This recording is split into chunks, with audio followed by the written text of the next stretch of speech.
ज्येष्ठ पत्रकार आमचे मित्र आहेत अहरा पटेल यांचं हार्दिक हार्दिक स्वागत करतो। विधानसभा निवडणुकीच्या दरम्यान त्यांनी ज्या प्रकारचा उपक्रम या माध्यमातून चालवलेला आहे तो आता घराघरात पोहोचत आहे। युवक कार्यकर्त्यांना, युवक राजकारणी लोकांना तुमच्या या अशा उपक्रमातून, तुमच्या या पुढाकारातून एक उत्साह, एक काम करण्याची प्रेरणाही मिळते। हे खरे की विधानसभेच्या निवडणुका चालू आहेत। केज विधानसभा मतदारसंघात दुरंगी लढत आहे। उमेदवार आमच्या विरोधात कोण आहे आणि त्यांचं काय या चर्चेपेक्षा आम्ही असं म्हणतो की महायुतीच्या उमेदवार आदरणीय नमिताताई अक्षय मुंदडा निवडणुकीच्या प्रचाराच्या दुसऱ्या टप्प्यामध्ये त्यांची विजयाकडे वाटचाल निश्चित सुरू आहे।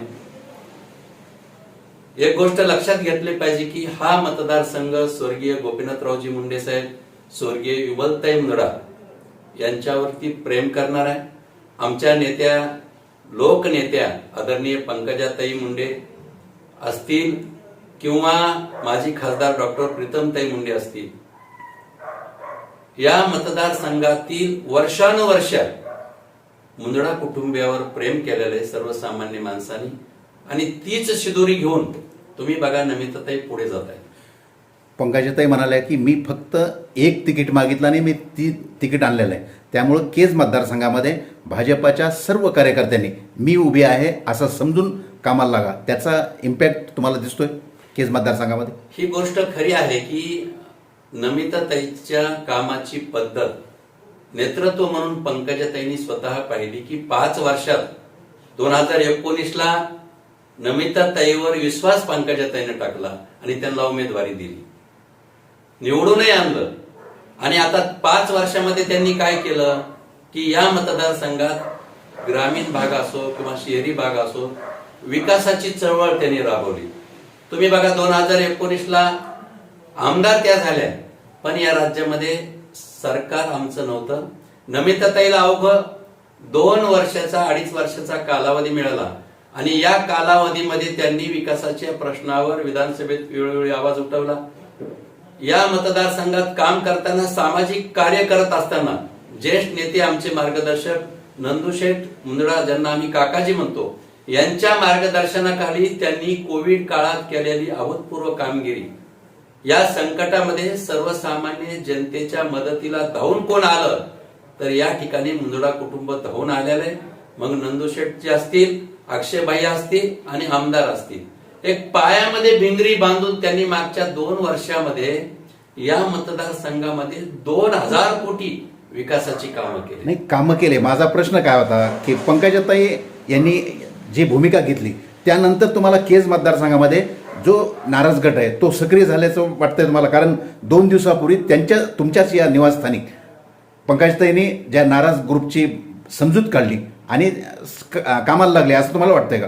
नाही, एक गोष्ट खरी आहे की नाराज नव्हता, पण आम्हाला आमच्या एकत्रित कुटुंबात असताना आमच्याकरत्या कोण आहे? पंकजाताई।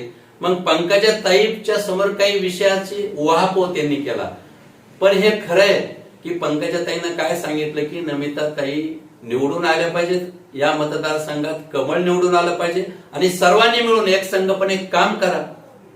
ताईचा आदेश हा सर्वांना शीर्षावंद असतो आणि तो आदेश त्यांनी दिल्याबरोबर तुम्ही वातावरण बघा। उगाच सांगायचे आम्हाला केज तालुक्यातून विरोध आहे, कुठेही विरोध नाही। नमिताताई मुंदडांना चौफेर पाठिंबा मिळतो, कारण सामान्य जनताही त्यांच्या पाठीमागे आहे आणि म्हणून आम्ही निवडणुकीच्या दुसऱ्या टप्प्यामध्ये विजयाकडे वाटचाल करतो। नाही, पक्षाची अधिकृत भूमिका सांगण्यापेक्षा आम्ही पण या शहरातले रहिवासी म्हणून पाहतो की मला हे कळत नाही की कार्यकर्ते असे भांबावल्यासारखी भूमिका का घेतात। आता महायुतीचा धर्म आहे, तुम्ही महायुतीमध्ये आहेत तर तुम्ही महायुतीच्या धर्मानेच वागायला पाहिजे असं माझं स्वतःचं मत आहे। पण राजकिशोर मोदी यांच्या बाबतीत आम्ही नेहमी पाहतो की हे पारंपरिक खऱ्या अर्थाने मुंदडाचे शत्रू देखील आहेत आणि म्हणून त्यांची जेव्हा जेव्हा त्यांची मुंदडा अगेन्स्ट भूमिका असते तेव्हा तेव्हा मुंदडा विजयीच होतात। एखादा अपवाद सोडला तर ते मुंदडाच्या सोबत स्वर्गीय विमलताई मुंदडा जेव्हा होते तेव्हापासून ते कधीच सोबत नाहीत, आणि म्हणून आमच्या राजकारणावर ते सोबत असले काय नसले काय असा काही फरक पडत नाही. पण त्यांनी महायुती म्हणून धर्म पाळायलाच पाहिजे असं माझं स्वतःचं मत आहे. केज मतदारसंघामध्ये त्यांच्या भूमिकेचा फारसा परिणाम होणार नाही असं तुमचं मत आहे? नाही, अहो भूमिकाचा आज जरी हे 25 वर्षाचा इतिहास आहे की राजकिशोर मोदी यांनी मुंदडाला विरोधच करत आलेत, आणि म्हणून ते सोबत असो आता नसो असं काही वाटत नाही आम्हाला. फक्त मला एक सांगतो तुम्हाला की महायुती म्हणून प्रत्येक कार्यकर्त्यांनी धर्म पाळला पाहिजे. सामान्य जनतेला आता लक्षात येणार नाही का की तुम्ही राजकिशोर मोदी महायुतीमध्ये आहेत, आणि असं असताना ते आज महाविकास आघाडीचा प्रचार करतात, आणि म्हणून सर्वसामान्य जनतेचा कार्यकर्त्याचा विश्वास देखील नेतृत्वावर बसण्यासाठी आपली भूमिका महत्वाची असते. वैयक्तिक त्यांची भूमिका याच्याशी आम्हाला काय देणं घेणं नाही. आम्ही पक्ष म्हणून ते काय आमच्या भारतीय जनता पार्टीचे नाहीत, पण या इथला स्थानिक पातळीवरचा कार्यकर्ता म्हणून मी जेव्हा त्यांच्याकडे पाहतो तर तेव्हा राजकिशोर मोदींनी सुद्धा आपण जिथे आहोत त्याच पक्षात निष्ठेनं काम करायला पाहिजे असं माझं वैयक्तिक मत. की माणूस पदावर असो अथवा नसो, जो जनतेमध्ये असतो, जो 5-5 वर्षे जनतेसाठी अहोरात्र काम करतो, त्यांच्या मागे जनता जात असते. आमच्या माजी आमदार पक्षाच्या त्या तिकडे गेल्या किंवा त्या राष्ट्रवादी पक्षामध्ये गेल्या काहीही फरक पडत नाही. त्याचं कारण आहे की हा मतदारसंघ माननीय लोकनेत्या पंकजाताई मुंडे यांच्या नेतृत्वावर विश्वास ठेवणार आहे. स्वर्गीय विमलताई मुंदडा जे असतील यांचा मतदारसंघ आहे, आणि म्हणून आम्हाला कोण कुठं गेलं याच्यापेक्षा आमच्या सोबत कोण कोण आलं, त्या तिकडे गेल्यात त्याचं आम्हाला काय असं म्हणायचं नाही, पण आम्हाला त्या तिकडे गेल्याने फरक कार्यकर्ता आमचा आहे ना. आमचा सामान्य कार्यकर्ता, आमचे प्रमुख कार्यकर्ते हे आमच्या पक्षासोबत आहेत, आमच्या नेत्यासोबत आहेत, आणि म्हणून त्यांच्या जाण्यानं निवडणुकीवर आमचा कुठलाही फरक पडत नाही. दुसरा प्रश्न आता परळी विधानसभा मतदारसंघामध्ये पालकमंत्री धनंजय मुंडे उभे आहेत, म्हणजे तिथं तुम्ही उमेदवार नाहीत, तुमच्या महायुतीमध्ये ती जागा सुटलेली, त्या परळी मतदारसंघातली काय अवस्था आहे, राजकीय अवस्था? एक तुम्हाला मी पटेल साहेब निश्चित सांगतो की परळीमधून महायुतीचे उमेदवार जिल्ह्याचे पालकमंत्री धनंजयजी मुंडे साहेब प्रचंड मताने निवडून आल्याशिवाय राहणार नाही. त्या ठिकाणी आमच्या लोकनेत्या माननीय पंकजाताई मुंडेंनी संपूर्ण भारतीय जनता पार्टी त्यांच्या पाठीमागे खंबीरपणे उभा केलेली महायुतीचा धर्म आहे. अनेकांना असं वाटतं की त्या ठिकाणची जागा आमची होती, हे खरं आहे, कमळ आमचं होतं, पण राज्याचे समीकरण बदलले, आणि समीकरण बदलल्यानंतर ती जागा अजितदादा गटाच्या नेतृत्वाकडे आहे, आणि म्हणून ती जागा आहे. पण आमचे भारतीय जनता पार्टी तन मन धनाने संपूर्ण कार्यकर्ते आदरणीय पंकजाताई साहेब असतील, आदरणीय डॉक्टर प्रीतमताई असतील यांच्या मार्गदर्शनाखाली धनुभाऊच्या प्रचारात आहे. आष्टी मतदारसंघामध्ये सुरेश धस तुमचे उमेदवार आहेत, त्या ठिकाणची काय अवस्था आहे? आष्टी मतदारसंघाच्या संदर्भात काय तुमचं? एक मी सांगतो की आष्टी मधून सुरेश अण्णा धस प्रचंड मताने निवडून आल्याशिवाय राहणार नाही.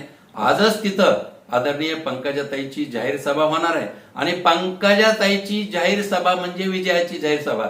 ह्या बीड जिल्ह्याचं समीकरण आहे ना, आणि म्हणून तिथेही सुरेश अण्णा धस निवडून आल्याशिवाय राहत नाही. तिथं अपक्ष उमेदवार माजी आमदार भीमराव धोंडे यांनी गोपीनाथरावांचा फोटो लावलेला आहे, आणि त्यामुळं कन्फ्युजन वाढलंय. नेमकं पंकजाताईचा पाठिंबा कोणाला? नाही, बघा, स्वर्गीय गोपीनाथराव मुंडे असं एक नेतृत्व होतं की सर्वसामान्य जनतेला आणि सर्वांना वाटतात ती आमचे. शरदचंद्र पवारांच्या राष्ट्रवादी पक्षाच्या अनेक नेत्यांनी या महाराष्ट्रात त्यांचे फोटो लावलेत. विदर्भात जा, कोकणात जा, पश्चिम महाराष्ट्रात जा, कुठेही गेले तरी कुणीही त्यांचं कारण त्यांचा प्रेम करणारा वर्ग आहे. पण महायुतीचे उमेदवार तिथे आहेत, आणि महायुतीच्या उमेदवारासाठी पंकजाताई रात्रंदिवस या महाराष्ट्रात फिरतात, आणि म्हणून लोकांना हे कळतंय की इथं पंकजाताईचा आदेश महायुतीच्या उमेदवारासाठी आहे, महायुतीचे सुरेश अण्णा आहेत, आणि त्याच्यामुळे त्या मतदारसंघातून धस प्रचंड मताने निवडून. उद्या अंबेजोगाई येथे पंकजाताई मुंडे आणि नितीन गडकरी यांची सभा आहे, तर या सभे संदर्भात तुमचं काय, या केज मतदारसंघातील मतदारांना म्हणा किंवा नागरिकांना काय आव्हान आहे? नाही, उद्याच्याला दुपारी 12 वाजता या ठिकाणी वंजारा वसतिगृहावर देशाचे रस्ते विकास मंत्री आदरणीय नितीनजी गडकरी साहेबांची सभा आहे. त्याचबरोबर त्यांच्यासोबत आमच्या नेत्या आदरणीय पंकजाताई मुंडे यांची देखील उपस्थिती आहे. आणि ही सभा केज विधानसभा मतदारसंघातील महायुतीचे उमेदवार आदरणीय नमिताताई अक्षय मुंदडा यांच्या प्रचारार्थ आहे. आणि म्हणून केज परिसरातील या मतदारसंघातील परळी विधानसभा मतदारसंघातील जनतेला माझी एक विनंती की या सभेला प्रचंड संख्येने आपण यावं. कारण नितीनजी गडकरी यांच्या बाबतीत एक या देशाचा विकास पुरुष म्हणून त्यांच्याकडे पाहिलं जातं.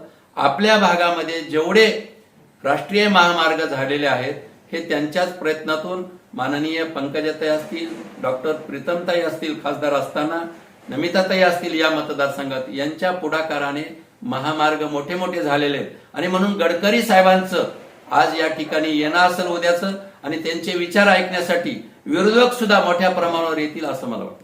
शेवटचा प्रश्न, तुम्ही विकास पुरुष मानलात, मात्र अलीकडे भाजपमध्ये पूर्वी लालकृष्ण अडवाणी आणि त्या तुलनेमध्ये सर्वमान्य असणारे अटल बिहारी वाजपेयी होते. अलीकडच्या काळामध्ये या नवीन भाजपमध्ये नितीन गडकरी यांना ज्युनियर अटल बिहारी वाजपेयी म्हटलं जातं. याच्या संदर्भात तुम्हाला काय म्हणायचं? नाही, हे बघा, राजकारण करत असताना कार्यकर्ता आपापल्या प्रमाणे आपापली उपाधी देत असतो. मी माझ्या नेत्याला वेगळी उपाधी देतो. आम्ही त्यांच्याकडे विकास पुरुष म्हणून पाहतो. कारण या देशात स्वातंत्र्यानंतर या देशातले रस्ते, दळणवळण, इन्फ्रास्ट्रक्चर कुणामुळे झालं असेल तर ते प्रत्येकाला माहिती की माननीय नितीन गडकरी साहेब यांच्यामुळे झालं.